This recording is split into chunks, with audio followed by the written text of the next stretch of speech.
So SIT ಇದೀಗ ನಿಗೂಢ ವ್ಯಕ್ತಿಯನ್ನ ವಿಚಾರಣೆ ಮಾಡೋದಕ್ಕೆ ಆರಂಭ ಮಾಡಿದೆ. ಅಷ್ಟೇ ಅಲ್ಲ, ಆ ವ್ಯಕ್ತಿಯ ಮುಸುಕು ತೆಗೆಸಿ ವಿಚಾರಣೆ ಮಾಡ್ತಾ ಇದ್ದಾರೆ ಅಂತ ಹೇಳಲಾಗ್ತಾ ಇದೆ. ಜೊತೆಗೆ ಇವತ್ತು ಈಗ ನಮ್ಮ ಪ್ರತಿನಿಧಿ ಹೇಳ್ತಾ ಇದ್ದ ಹಾಗೆ ಈ ವಿಚಾರಣೆಯ ಮುಖಾಂತರ ಇಡೀ ತನಿಖೆಗೆ ಒಂದು ದಿಕ್ಕು ಸಿಗತ್ತೆ. ಇಲ್ಲಿಂದ ಯಾವ ದಿಕ್ಕಿನಲ್ಲಿ ತನಿಖೆ ಸಾಗುತ್ತೆ ಅನ್ನೋದು ಗೊತ್ತಾಗುತ್ತೆ. ಇನ್ನೇನು ಸ್ಥಳ ಮಹಜರಿಗೆ ಹೋಗಬೇಕಾಗತ್ತೆ. ಅದು ಬೇಗ ಆಯ್ತು ಅಂತ ಅನ್ಸುತ್ತೆ. ಇವತ್ತು ಇನ್ನೂ ಪೂರ್ತಿ ಸಂಜೆವರೆಗೂ ವಿಚಾರಣೆ ಆಗಬಹುದು ಅಂತ ಹೇಳಲಾಗ್ತಾ ಇದೆ. ಯಾಕಂತಂದ್ರೆ ಹಲವು ವರ್ಷಗಳ ಟೈಮ್ ಸ್ಪ್ಯಾನ್ ಅಲ್ಲಿ ಇದೆಲ್ಲ ನಡೆದಿದೆ ಅಂತ ಆ ನಿಗೂಢ ವ್ಯಕ್ತಿ ಹೇಳ್ತಾ ಇದ್ದ. ಹಾಗಾಗಿ ಸಾಕಷ್ಟು ಸಮಯ ಬೇಕಾಗಬಹುದು ವಿಚಾರಣೆಗೆ ಅನ್ನುವಂಥದ್ದು. ಒಟ್ಟಿನಲ್ಲಿ ಧರ್ಮಸ್ಥಳದ ರಹಸ್ಯವನ್ನ ಭೇದಿಸೋದಕ್ಕೆ ಎಸ್ಐಟಿ ಟೀಮ್ ಅಖಾಡಕ್ಕಿಳಿದಿದೆ. ಎಸ್ಐಟಿ ಅಧಿಕಾರಿಗಳು ನಿಗೂಢ ವ್ಯಕ್ತಿಯನ್ನ ವಿಚಾರಣೆಗೆ ಒಳಪಡಿಸಿದ್ದಾರೆ. ಮಂಗಳೂರಿನಲ್ಲಿ ಈ ವ್ಯಕ್ತಿಯನ್ನ ತೀವ್ರ ವಿಚಾರಣೆಗೆ ಒಳಪಡಿಸಿದ್ದಾರೆ. ಹೂತಿಟ್ಟ ಶವಗಳ ಮಹಜರಿಗೂ ಮುನ್ನ ಈತನನ್ನ ವಿಚಾರಣೆ ನಡೆಸೋದು ಬಹಳ ಅಗತ್ಯ ಆಗತ್ತೆ. ಡಿಟೇಲ್ ಆಗಿ ಈತನನ್ನ ವಿಚಾರಣೆ ನಡೆಸಬೇಕಾಗತ್ತೆ. ಏನ್ ಹೇಳಕ್ ಹೊರಟಿದ್ದಾನೆ ಆತ, ಯಾವ ವಿಚಾರವನ್ನ ಆತ ಹೇಳೋದಕ್ಕೆ ಹೋಗಿ ಇವೆಲ್ಲವೂ ಬಂತು, ಈ ಸಂದರ್ಭದಲ್ಲಿ ಯಾಕೆ ಇದನ್ನ ಹೊರಗೆ ತಂದ, ಇಷ್ಟು ವರ್ಷ ಯಾಕೆ ಹೊರಗೆ ತರಲಿಲ್ಲ, ಹೀಗೆ ಸಾಕಷ್ಟು ಪ್ರಶ್ನೆಗಳು.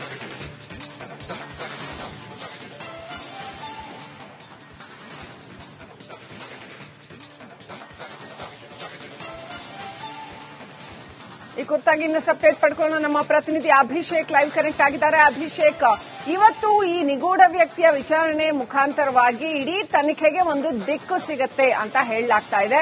ಸೊ ಹೇಗೆ ನಡೀಬಹುದು ಎಸ್ಐಟಿ ತನಿಖೆ, ಯಾವ ದಿಕ್ಕಿನಲ್ಲಿ ಹೋಗಬಹುದು? ನೀವು ಧರ್ಮಸ್ಥಳ ವಿಸಿಟ್ ಮಾಡಿದ್ರಿ, ಅಲ್ಲಿ ಸ್ಥಳೀಯರ ಒಂದು ಭಾವನೆಗಳು ಏನಿದ್ದಾವೆ, ಯಾವ ದಿಕ್ಕನ್ನ ಪಡ್ಕೊಳ್ಬಹುದು ಅಂತ ಅನ್ಸುತ್ತೆ ತನಿಖೆ?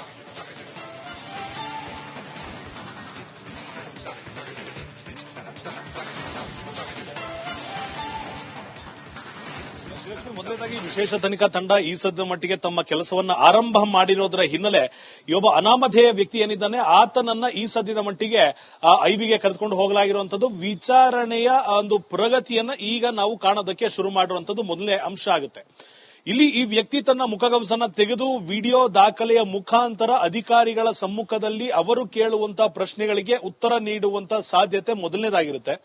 ಅದರ ಜೊತೆಗೆ ಅನೇಕ ವಲಯಗಳಲ್ಲಿ ಅಂದ್ರೆ ಅನೇಕ ಕೇಡರ್ಗಳಲ್ಲಿ ಈತನ ವಿಚಾರಣೆಗೆ ಒಳಪಡಿಸುವಂತಹ ಸಾಧ್ಯತೆ ಇದೆ. ಯಾಕಂದ್ರೆ ಸುಮಾರು 24 ಜನ ಅಂದ್ರೆ ನಾಲ್ವರು ಅಧಿಕಾರಿಗಳು, 20 ಜನ ಸಿಬ್ಬಂದಿ ಎಲ್ಲರೂ ಕೂತು ಒಟ್ಟಿಗೆ ವಿಚಾರಣೆಗೆ ಒಳಪಡಿಸಲ್ಲ. 3 ರಿಂದ 4 ಜನ ಬೇರೆ ಬೇರೆ ರೀತಿಗಳಲ್ಲಿ ಈತನನ್ನ ಬೇರೆ ಬೇರೆ ಪ್ರಶ್ನೆಗಳನ್ನ ಮುಂದಿಟ್ಟು ಆ ಕನೆಕ್ಟಿವಿಟಿಯನ್ನ ರೂಪಿಸೋದಕ್ಕೆ ಬೇಕಾದ ಅಂಶಗಳನ್ನ ಅವರು ಪ್ರಶ್ನೆಯನ್ನ ಸಿದ್ಧಪಡಿಸಿಕೊಂಡಿರುವಂತದ್ದು ಎರಡನೇ ಅಂಶ ಆಗುತ್ತೆ. ಇದರ ಜೊತೆಗೆ ಆತನ ಕಂಪ್ಲೇಂಟ್ ಅನ್ನ ಆಧಾರಿತವಾಗಿ ಒಂದಿಷ್ಟು ಪ್ರಶ್ನೆಗಳನ್ನ ಸಿದ್ಧಪಡಿಸಿಕೊಳ್ಳಲಾಗಿರುತ್ತೆ. ಯಾಕೆ ಅಂದ್ರೆ 1995 ರಿಂದ 2014 ಈ ಕೆಲಸಗಳನ್ನ ನಾನು ಮಾಡಿದ್ದೇನೆ ಅಂದಾಗ 100 ಶವಗಳು ಅಂತ ಹೇಳ್ತಿದ್ದಾನೆ ಅಂದಾಗ ಆ 100 ಶವಗಳು ಪಿನ್ ಟು ಪಿನ್ ಒಂದೊಂದು ದೇಹವನ್ನ ಎಲ್ಲಿ ಹೂತಿದ್ದಾನೆ ಅನ್ನೋಷ್ಟು ನೆನಪು ಒಬ್ಬ ಸಾಮಾನ್ಯ ವ್ಯಕ್ತಿಗೆ ಇರ್ಲಿಕ್ಕುಂಟ ಅನ್ನೊಂದು ಪ್ರಶ್ನೆಗೆ ಆತರ ಉತ್ತರ ನೀಡಬೇಕಾಗುತ್ತೆ. ಇವಿಷ್ಟು ಒಂದ್ ಕಡೆ ಆಯ್ತು ಅಂದ್ರೆ ಈತನನ್ನ ಯಾರಾದ್ರೂ ಇಟ್ಟು ಧರ್ಮಸ್ಥಳದ ವಿರುದ್ಧ ಮಾತನಾಡುವಂತೆ ಫ್ರೇಮ್ ಮಾಡ್ತಿದ್ದಾರಾ ಅನ್ನೋ ಒಂದು ಆಯಾಮದಲ್ಲೂ ಕೂಡ ವಿಚಾರಣೆ ಆತನನ್ನ ಮಾಡಲಾಗುತ್ತೆ.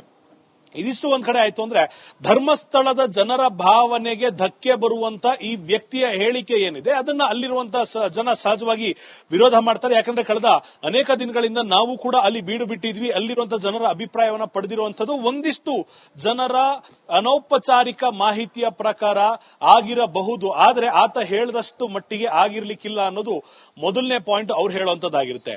ಎರಡನೇ ಪಾಯಿಂಟ್, ಅಲ್ಲಿರುವಂತಹ ಒಂದಿಷ್ಟು ಕ್ರಿಶ್ಚಿಯನ್ ಮಿಷನರಿಗಳಿಗೆ ಚರ್ಚ್ ಅನ್ನ ತೆರೆಯೋದಕ್ಕೆ ಅವಕಾಶವನ್ನ ಧರ್ಮಸ್ಥಳ ಇದುವರೆಗೂ ಮಾಡಿಕೊಟ್ಟಿಲ್ಲ ಅನ್ನೊಂದು ಕಾರಣಕ್ಕೆ ಈ ರೀತಿಯಾದಂತ ಒಂದು ಇಲ್ಲ ಸಲ್ಲದ ಆರೋಪವನ್ನ ಧರ್ಮಸ್ಥಳದ ವಿರುದ್ಧ ಮಾಡಲಾಗ್ತಿದೆ ಅನ್ನೊಂದು ಅಂಶ ಕೂಡ ಅಲ್ಲಿನ ಜನರೇ ಹೇಳುವಂತದ್ದು ಮತ್ತೊಂದು ಪಾಯಿಂಟ್ ಆಗುತ್ತೆ.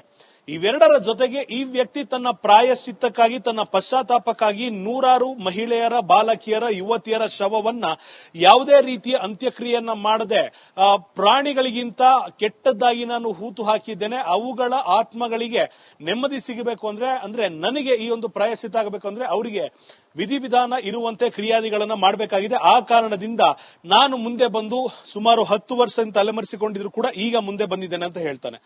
ಇವಿಷ್ಟು ಒಂದ್ ಕಡೆ ಆಯ್ತು ಅಂದ್ರೆ ತಲೆ ಬುರುಡೆ ಆಗಿರ್ಬೋದು, ಆ ಬುರುಡೆ ತೆಗೆದ ಸ್ಥಳದಲ್ಲಿನ ಮಣ್ಣಾಗಿರ್ಬೋದು, ಆ ಬುರುಡೆ ತೆಗೆದ ಸ್ಥಳದಲ್ಲಿ ಇದ್ದಂತ ಸಣ್ಣ ಪುಟ್ಟ ಬೇರೆ ಮೂಳೆಗಳನ್ನು ಕೂಡ ಒಂದು ಬ್ಯಾಗ್ ನಲ್ಲಿ ಹಾಕೊಂಡು ಮ್ಯಾಜಿಸ್ಟ್ರೇಟ್ ಅವರ ಮುಂದೆ ಇದನ್ನ ಒಪ್ಕೊಳ್ತಾನೆ. ಅದಾದ ನಂತರ ಅದನ್ನ ಬೆಳ್ತಂಗಡಿಯ ಪೊಲೀಸ್ ಠಾಣೆಯಲ್ಲಿ ಧರ್ಮಸ್ಥಳ ಪೊಲೀಸರಿಗೆ ಹಸ್ತಾಂತರ ಪ್ರಕ್ರಿಯೆ ಆಗುತ್ತೆ. ಅದಾದ ನಂತರ FSL ಟೀಮ್ ಈಗ ಸದ್ಯಕ್ಕೆ ಆ ಬುರುಡೆಯನ್ನ ತೆಗೆದುಕೊಂಡು ಹೋಗಿರುವಂತದ್ದು. ಒಂದು ವಿಡಿಯೋ ರೆಕಾರ್ಡಿಂಗ್ ಅನ್ನ ಮಾಡಿಕೊಳ್ಳುವಂತ ಸಾಧ್ಯತೆ ಇರುತ್ತೆ. ಅದರ ಜೊತೆಗೆ ವಕೀಲರು ಅಲ್ಲಿ ಇರಬಹುದಾ ಇಲ್ಲದೆ ಇರಬೇಕಾಗತ್ತಾ ಅನ್ನೋ ಒಂದು ವಿಚಾರವಾಗಿ ಕೂಡ ಈಗ ಅಧಿಕಾರಿಗಳಾಗಿರ್ಬೋದು, ಅಂದ್ರೆ ಪೊಲೀಸ್ SIT ಆಗಿರ್ಬೋದು, ಮತ್ತೊಂದು ಕಡೆ ನ್ಯಾಯಾಧೀಶರ ಆದೇಶದಂತೆ ಅಥವಾ ಅವರ ಅಭಿಪ್ರಾಯದಂತೆ ವಕೀಲರು ಆ ಒಂದು ಸ್ಪಾಟ್ ನಲ್ಲಿ ಇರಬಹುದಾ ಇಲ್ವಾ ವಿಡಿಯೋ ರೆಕಾರ್ಡಿಂಗ್ ನಡೆಯುವಾಗ ಅನ್ನೋ ವಿಚಾರವನ್ನು ಕೂಡ ಈಗ ನಿರ್ಧಾರ ಮಾಡಲಾಗುತ್ತೆ. ಇವಿಷ್ಟರ ಜೊತೆಗೆ ಸುಮಾರು 20 ವರ್ಷಗಳ ಹಿಂದೆ ಯಾವೆಲ್ಲ ಯುವತಿಯರು, ಬಾಲಕಿಯರು, ಮಹಿಳೆಯರು ಮಿಸ್ ಆಗಿದ್ರು ಅವರ ಕಂಪ್ಲೇಂಟ್ಗಳು ದಾಖಲಾಗಿದೆ, FIR ದಾಖಲಾಗಿದೆ. ಒಂದು ವೇಳೆ ದಾಖಲಾಗಿಲ್ಲ ಅಂದ್ರೆ ಯಾಕೆ ದಾಖಲಾಗಿಲ್ಲ, ಅದ್ರ ಜೊತೆಗೆ ಈ ವ್ಯಕ್ತಿ ಏನಾದ್ರೂ ಮೊಬೈಲ್ ಆಗ್ಲಿಂದ ಬಳಸ್ತಾ ಇದ್ರೆ ಈತನ GPS ಟ್ಯಾಗಿಂಗ್ ಅನ್ನ ಮಾಡೋದಕ್ಕೆ ಆಗತ್ತಾ ಅನ್ನೋದನ್ನ ನೋಡಬೇಕಾಗುತ್ತೆ. ಒಂದು ವೇಳೆ ಈ ವ್ಯಕ್ತಿ ಹೇಳಿದಂತೆ ನೇತ್ರಾವತಿ ನದಿ ದಂಡೆಯ ಒಂದು ಭಾಗದಿಂದ ಈ ತಲೆ ಬುರುಡೆಯನ್ನ ತೆಗೆದಿದ್ದೇನೆ ಅನ್ನೋದಾಯ್ತು ಅಂದ್ರೆ ಆ ಜಾಗಕ್ಕೆ ಹೋಗ್ತಾರೆ. ಆ ಜಾಗವನ್ನ ಪೊಲೀಸರ ಸಮ್ಮುಖದಲ್ಲಿ ವಿಡಿಯೋ ರೆಕಾರ್ಡಿಂಗ್ ಮೂಲಕ ಅದನ್ನ ಅಗೆಯಲಾಗುತ್ತೆ. ಅಲ್ಲಿ ಒಂದು ವೇಳೆ ಮೂಳೆ ಸಿಕ್ಕಿದ್ದು ಖಾತ್ರಿ ಆಯ್ತು ಅಂದ್ರೆ ಈತನನ್ನ ಸುಮಾರು 5 ರಿಂದ 10 ಜಾಗಗಳಿಗೆ ಕರೆದುಕೊಂಡು ಹೋಗುವಂತ ಸಾಧ್ಯತೆ ಇರುತ್ತೆ. ಈತನಿಗೆ ತೀರಾ ನೆನಪಿರುವಂತಹ ಜಾಗಗಳಿಗೆ ಕರೆದುಕೊಂಡು ಹೋಗುವಂತ ಸಾಧ್ಯತೆ ಸೊ SIT ಇದೀಗ ನಿಗೂಢ ವ್ಯಕ್ತಿಯನ್ನ ವಿಚಾರಣೆ ಮಾಡೋದಕ್ಕೆ ಆರಂಭ ಮಾಡಿದೆ. ಅಷ್ಟೇ ಅಲ್ಲ, ಆ ವ್ಯಕ್ತಿಯ ಮುಸುಕು ತೆಗೆಸಿ ವಿಚಾರಣೆ ಮಾಡ್ತಾ ಇದ್ದಾರೆ ಅಂತ ಹೇಳಲಾಗ್ತಾ ಇದೆ. ಜೊತೆಗೆ ಇವತ್ತು ಈಗ ನಮ್ಮ ಪ್ರತಿನಿಧಿ ಹೇಳ್ತಾ ಇದ್ದ ಹಾಗೆ ಈ ವಿಚಾರಣೆಯ ಮುಖಾಂತರ ಇಡೀ ತನಿಖೆಗೆ ಒಂದು ದಿಕ್ಕು ಸಿಗತ್ತೆ. ಇಲ್ಲಿಂದ ಯಾವ ದಿಕ್ಕಿನಲ್ಲಿ ತನಿಖೆ ಸಾಗುತ್ತೆ ಅನ್ನೋದು ಗೊತ್ತಾಗುತ್ತೆ. ಇನ್ನೇನು ಸ್ಥಳ ಮಹಜರಿಗೆ ಹೋಗಬೇಕಾಗತ್ತೆ. ಅದು ಬೇಗ ಆಯ್ತು ಅಂತ ಅನ್ಸುತ್ತೆ. ಇವತ್ತು ಇನ್ನೂ ಪೂರ್ತಿ ಸಂಜೆವರೆಗೂ ವಿಚಾರಣೆ ಆಗಬಹುದು ಅಂತ ಹೇಳಲಾಗ್ತಾ ಇದೆ. ಯಾಕಂತಂದ್ರೆ ಹಲವು ವರ್ಷಗಳ ಟೈಮ್ ಸ್ಪ್ಯಾನ್ ಅಲ್ಲಿ ಇದೆಲ್ಲ ನಡೆದಿದೆ ಅಂತ ಆ ನಿಗೂಢ ವ್ಯಕ್ತಿ ಹೇಳ್ತಾ ಇದ್ದ. ಹಾಗಾಗಿ ಸಾಕಷ್ಟು ಸಮಯ ಬೇಕಾಗಬಹುದು ವಿಚಾರಣೆಗೆ ಅನ್ನುವಂಥದ್ದು. ಒಟ್ಟಿನಲ್ಲಿ ಧರ್ಮಸ್ಥಳದ ರಹಸ್ಯವನ್ನ ಭೇದಿಸೋದಕ್ಕೆ SIT ಟೀಮ್ ಅಖಾಡಕ್ಕಿಳಿದಿದೆ. SIT ಅಧಿಕಾರಿಗಳು ನಿಗೂಢ ವ್ಯಕ್ತಿಯನ್ನ ವಿಚಾರಣೆಗೆ ಒಳಪಡಿಸಿದ್ದಾರೆ. ಮಂಗಳೂರಿನಲ್ಲಿ ಈ ವ್ಯಕ್ತಿಯನ್ನ ತೀವ್ರ ವಿಚಾರಣೆಗೆ ಒಳಪಡಿಸಿದ್ದಾರೆ. ಹೂತಿಟ್ಟ ಶವಗಳ ಮಹಜರಿಗೂ ಮುನ್ನ ಈತನನ್ನ ವಿಚಾರಣೆ ನಡೆಸೋದು ಬಹಳ ಅಗತ್ಯ ಆಗತ್ತೆ. ಡಿಟೇಲ್ ಆಗಿ ಈತನನ್ನ ವಿಚಾರಣೆ ನಡೆಸಬೇಕಾಗತ್ತೆ. ಏನ್ ಹೇಳಕ್ ಹೊರಟಿದ್ದಾನೆ ಆತ, ಯಾವ ವಿಚಾರವನ್ನ ಆತ ಹೇಳೋದಕ್ಕೆ ಹೋಗಿ ಇವೆಲ್ಲವೂ ಬಂತು, ಈ ಸಂದರ್ಭದಲ್ಲಿ ಯಾಕೆ ಇದನ್ನ ಹೊರಗೆ ತಂದ, ಇಷ್ಟು ವರ್ಷ ಯಾಕೆ ಹೊರಗೆ ತರಲಿಲ್ಲ, ಹೀಗೆ ಸಾಕಷ್ಟು ಪ್ರಶ್ನೆಗಳು.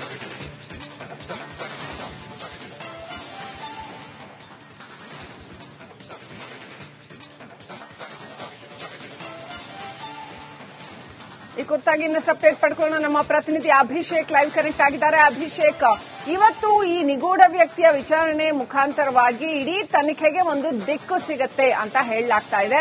ಸೊ ಹೇಗೆ ನಡೀಬಹುದು SIT ತನಿಖೆ, ಯಾವ ದಿಕ್ಕಿನಲ್ಲಿ ಹೋಗಬಹುದು? ನೀವು ಧರ್ಮಸ್ಥಳ ವಿಸಿಟ್ ಮಾಡಿದ್ರಿ, ಅಲ್ಲಿ ಸ್ಥಳೀಯರ ಒಂದು ಭಾವನೆಗಳು ಏನಿದ್ದಾವೆ, ಯಾವ ದಿಕ್ಕನ್ನ ಪಡ್ಕೊಳ್ಬಹುದು ಅಂತ ಅನ್ಸುತ್ತೆ ತನಿಖೆ?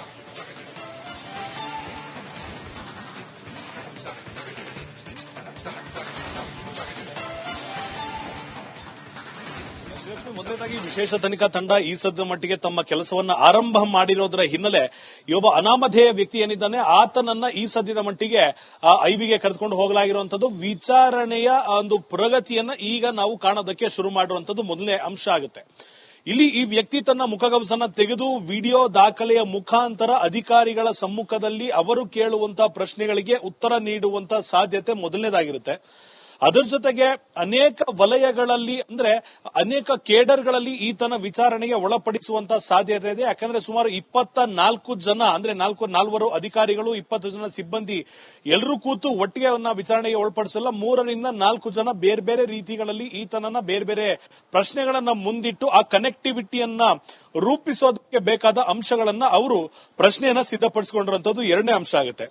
ಇದರ ಜೊತೆಗೆ ಆತನ ಕಂಪ್ಲೇಂಟ್ ಅನ್ನ ಆಧಾರಿತವಾಗಿ ಒಂದಿಷ್ಟು ಪ್ರಶ್ನೆಗಳನ್ನ ಸಿದ್ಧಪಡಿಸಿಕೊಳ್ಳಲಾಗಿರುತ್ತೆ. ಯಾಕೆ ಅಂದ್ರೆ 1995 ರಿಂದ 2014 ಈ ಕೆಲಸಗಳನ್ನ ನಾನು ಮಾಡಿದ್ದೇನೆ ಅಂದಾಗ 100 ಶವಗಳು ಅಂತ ಹೇಳ್ತಿದ್ದಾನೆ ಅಂದಾಗ ಆ 100 ಶವಗಳು ಪಿನ್ ಟು ಪಿನ್ ಒಂದೊಂದು ದೇಹವನ್ನ ಎಲ್ಲಿ ಹೂತಿದ್ದಾನೆ ಅನ್ನೋಷ್ಟು ನೆನಪು ಒಬ್ಬ ಸಾಮಾನ್ಯ ವ್ಯಕ್ತಿಗೆ ಇರ್ಲಿಕ್ಕುಂಟ ಅನ್ನೊಂದು ಪ್ರಶ್ನೆಗೆ ಆತರ ಉತ್ತರ ನೀಡಬೇಕಾಗುತ್ತೆ.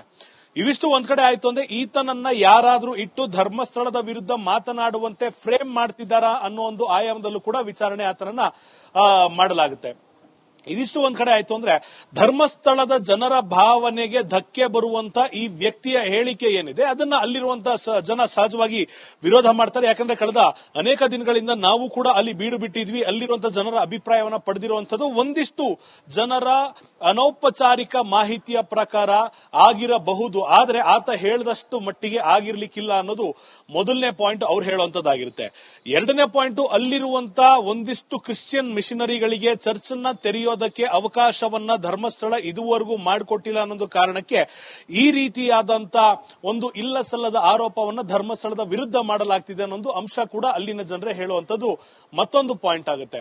ಇವೆರಡರ ಜೊತೆಗೆ ಈ ವ್ಯಕ್ತಿ ತನ್ನ ಪ್ರಾಯಶ್ಚಿತ್ತಕ್ಕಾಗಿ, ತನ್ನ ಪಶ್ಚಾತ್ತಾಪಕ್ಕಾಗಿ ನೂರಾರು ಮಹಿಳೆಯರ, ಬಾಲಕಿಯರ, ಯುವತಿಯರ ಶವವನ್ನ ಯಾವುದೇ ರೀತಿಯ ಅಂತ್ಯಕ್ರಿಯೆಯನ್ನ ಮಾಡದೆ ಪ್ರಾಣಿಗಳಿಗಿಂತ ಕೆಟ್ಟದ್ದಾಗಿ ನಾನು ಹೂತು ಹಾಕಿದ್ದೇನೆ, ಅವುಗಳ ಆತ್ಮಗಳಿಗೆ ನೆಮ್ಮದಿ ಸಿಗಬೇಕು ಅಂದ್ರೆ ನನಗೆ ಈ ಒಂದು ಪ್ರಾಯಶ್ಚಿತ್ತ ಆಗಬೇಕು ಅಂದ್ರೆ ಅವರಿಗೆ ವಿಧಿವಿಧಾನ ಇರುವಂತೆ ಕ್ರಿಯಾದಿಗಳನ್ನ ಮಾಡಬೇಕಾಗಿದೆ. ಆ ಕಾರಣದಿಂದ ನಾನು ಮುಂದೆ ಬಂದು ಸುಮಾರು 10 ವರ್ಷ ತಲೆಮರೆಸಿಕೊಂಡಿದ್ರು ಕೂಡ ಈಗ ಮುಂದೆ ಬಂದಿದ್ದೇನೆ ಅಂತ ಹೇಳ್ತಾನೆ.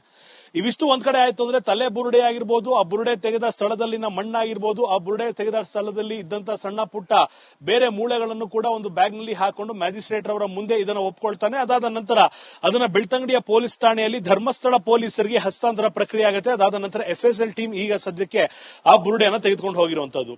ಒಂದು ವಿಡಿಯೋ ರೆಕಾರ್ಡಿಂಗ್ ಅನ್ನ ಮಾಡಿಕೊಳ್ಳುವಂತ ಸಾಧ್ಯತೆ ಇರುತ್ತೆ. ಅದರ ಜೊತೆಗೆ ವಕೀಲರು ಅಲ್ಲಿ ಇರಬಹುದಾ, ಇಲ್ಲದೆ ಇರಬೇಕಾಗತ್ತಾ ಅನ್ನೋ ವಿಚಾರವಾಗಿ ಕೂಡ ಈಗ ಅಧಿಕಾರಿಗಳಾಗಿರ್ಬೋದು, ಅಂದ್ರೆ ಪೊಲೀಸ್ SIT ಆಗಿರ್ಬೋದು, ಮತ್ತೊಂದು ಕಡೆ ನ್ಯಾಯಾಧೀಶರ ಆದೇಶದಂತೆ ಅಥವಾ ಅವರ ಅಭಿಪ್ರಾಯದಂತೆ ವಕೀಲರು ಆ ಒಂದು ಸ್ಪಾಟ್ ನಲ್ಲಿ ಇರಬಹುದಾ ಇಲ್ವಾ ವಿಡಿಯೋ ರೆಕಾರ್ಡಿಂಗ್ ನಡೆಯುವಾಗ ಅನ್ನೋ ವಿಚಾರವನ್ನು ಕೂಡ ಈಗ ನಿರ್ಧಾರ ಮಾಡಲಾಗುತ್ತೆ. ಇವಿಷ್ಟರ ಜೊತೆಗೆ ಸುಮಾರು 20 ವರ್ಷಗಳ ಹಿಂದೆ ಯಾವೆಲ್ಲ ಯುವತಿಯರು, ಬಾಲಕಿಯರು, ಮಹಿಳೆಯರು ಮಿಸ್ ಆಗಿದ್ರು ಅವರ ಕಂಪ್ಲೇಂಟ್ಗಳು ದಾಖಲಾಗಿದೆ, FIR ದಾಖಲಾಗಿದೆ. ಒಂದು ವೇಳೆ ದಾಖಲಾಗಿಲ್ಲ ಅಂದ್ರೆ ಯಾಕೆ ದಾಖಲಾಗಿಲ್ಲ, ಅದ್ರ ಜೊತೆಗೆ ಈ ವ್ಯಕ್ತಿ ಏನಾದ್ರೂ ಮೊಬೈಲ್ ಆಗ್ಲಿಂದ ಬಳಸ್ತಾ ಇದ್ರೆ ಈತನ GPS ಟ್ಯಾಗಿಂಗ್ ಅನ್ನ ಮಾಡೋದಕ್ಕೆ ಆಗತ್ತಾ ಅನ್ನೋದನ್ನ ನೋಡಬೇಕಾಗುತ್ತೆ. ಒಂದು ವೇಳೆ ಈ ವ್ಯಕ್ತಿ ಹೇಳಿದಂತೆ ನೇತ್ರಾವತಿ ನದಿ ದಂಡೆಯ ಒಂದು ಭಾಗದಿಂದ ಈ ತಲೆ ಬುರುಡೆಯನ್ನ ತೆಗೆದಿದ್ದೇನೆ ಅನ್ನೋದಾಯ್ತು ಅಂದ್ರೆ ಆ ಜಾಗಕ್ಕೆ ಹೋಗ್ತಾರೆ. ಆ ಜಾಗವನ್ನ ಪೊಲೀಸರ ಸಮ್ಮುಖದಲ್ಲಿ ವಿಡಿಯೋ ರೆಕಾರ್ಡಿಂಗ್ ಮೂಲಕ ಅದನ್ನ ಅಗಿಯಲಾಗುತ್ತೆ. ಅಲ್ಲಿ ಒಂದು ವೇಳೆ ಮೂಳೆ ಸಿಕ್ಕಿದ್ದು ಖಾತ್ರಿ ಆಯ್ತು ಅಂದ್ರೆ ಈತನನ್ನ ಸುಮಾರು 5 ರಿಂದ 10 ಜಾಗಗಳಿಗೆ ಕರೆದುಕೊಂಡು ಹೋಗುವಂತ ಸಾಧ್ಯತೆ ಇರುತ್ತೆ. ಈತನಿಗೆ ತೀರಾ ನೆನಪಿರುವಂತಹ ಜಾಗಗಳಿಗೆ ಕರೆದುಕೊಂಡು ಹೋಗುವಂತ ಸಾಧ್ಯತೆ. ರೈಟ್.